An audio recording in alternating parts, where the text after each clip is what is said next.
யாத்திராகமம் 13ஆம் அதிகாரம். கர்த்தர் மோசேயை நோக்கி, இஸ்ரவேல் புத்திரருக்குள் மனிதரிலும் மிருக ஜீவன்களிலும் கற்பம் திறந்து பிறக்கிற முதற் பேர் அனைத்தையும் எனக்கு பரிசுத்தப்படுத்து, அது என்னுடையது என்றார். அப்பொழுது மோசே ஜனங்களை நோக்கி, நீங்கள் அடிமைத்தன வீடாகிய எகிப்திலிருந்து புறப்பட்ட இந்த நாளை நினையுங்கள். கர்த்தர் பலத்த கையினால் உங்களை அவ்விடத்திலிருந்து புறப்பட பண்ணினார். ஆகையால் நீங்கள் புளித்த அப்பம் புசிக்க வேண்டாம். ஆபீப் மாதத்தின் இந்த நாளிலே நீங்கள் புறப்பட்டீர்கள்.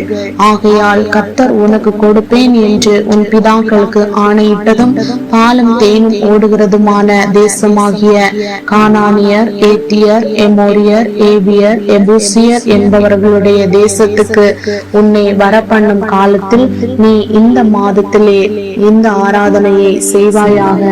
புளிப்பில்லா அப்பத்தை 7 நாளளவும் புசிக்க கடவாய். 7ஆம் நாளிலே கர்த்தருக்கு பண்டிகை ஆசரிக்கப்படுவதாக.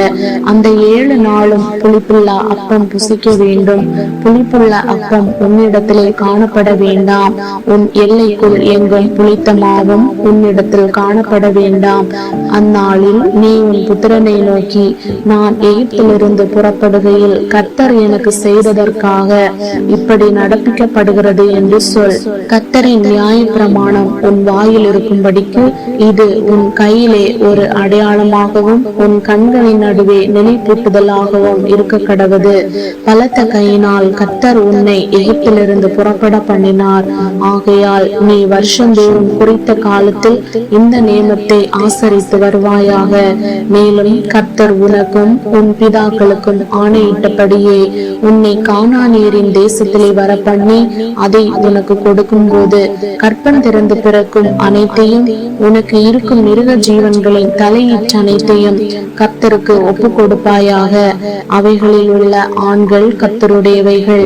கழுதையின் தலையீற்றை எல்லாம் ஒரு ஆட்டுக்குட்டியால் மீட்டுக் கொள்வாயாக. மீட்காவிட்டால் அதன் கழுத்தை முறித்து போடு.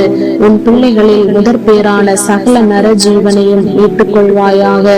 பிற்காலத்தில் உன் குமாரன் இது என்ன என்று உன்னை கேட்டால் நீ அவனை நோக்கி, கர்த்தர் எங்களை பலத்த கையினால் அடிமைத்தன வீடாகிய எகிப்திலிருந்து புறப்பட பண்ணினார்.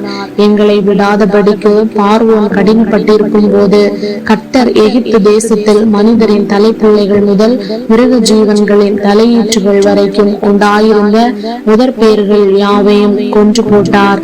ஆகையால் கற்பம் திறந்து பிறக்கும் ஆணையெல்லாம் நான் கர்த்தருக்கு பலியிட்டு என் பிள்ளைகளில் முதற் பேர் அனைத்தையும் மீட்டுக் கொள்ளுகிறேன். கர்த்தர் எங்களை பலத்த கையினால் எகிப்திலிருந்து புறப்பட பண்ணினதற்கு இது உன் கையில் அடையாளமாகவும் உன் கண்களின் நடுவே ஞாபக குறியாகவும் இருக்க கடவது என்று சொல்வாயாக என்றான்.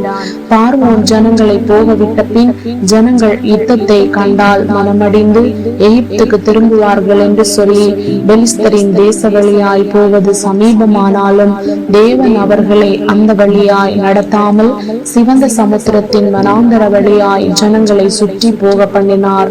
இஸ்ரவேல் புத்திரர் எகிப்து தேசத்திலிருந்து அணி அணியாய் புறப்பட்டு போனார்கள்.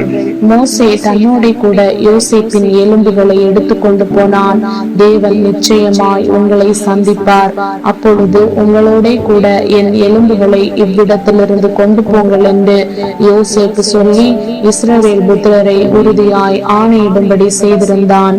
அவர்கள் சுற்றத்திலிருந்து பிரயாணப்பட்டு வனாந்தரத்தின் ஓரமாய் ஏத்தாமிலே பாளையம் இறங்கினார்கள். அவர்கள் இரவும் பகலும் வழி நடக்க கூடும்படிக்கு கர்த்தர் பகலில் அவர்களை வழிநடத்த மேக ஸ்தம்பத்திலும் இரவில் அவர்களுக்கு வெளிச்சம் காட்ட அக்னி ஸ்தம்பத்திலும் அவர்களுக்கு முன் சென்றார். பகலிலே மேக ஸ்தம்பமும் இரவிலே அக்னி ஸ்தம்பமும் ஜனங்களிடத்திலிருந்து விலகி போகவில்லை.